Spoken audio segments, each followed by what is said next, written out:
2006 Freightliner M2.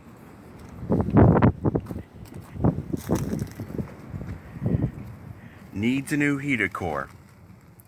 If you have not changed the heater core in an M2 before, you're going to need to cut all the way around the perimeter with a knife. I used a regular utility knife like this, and you're going to need to cut all the way around to pull the heater core out. It even says on here, cut along groove for heater core access.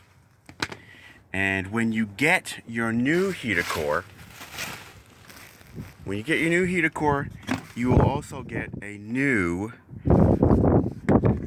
access panel to put on there, like that. It'll eventually cover it like that. Also,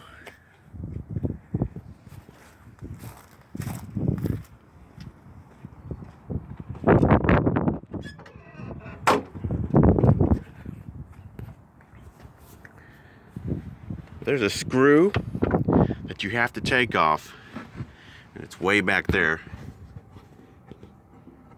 Can't see it, but this is the screw here.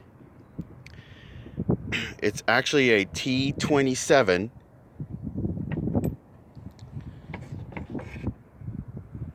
I used a tool like this. I got it from Harbor Freight. Very handy to get back in there.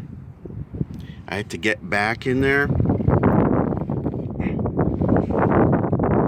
get that screw out. This tool came in really handy. And also something like this, a long screwdriver with an extension on it, that also helps. So I just wanted to go over that with some of you guys that may have not done this before. So thanks for watching.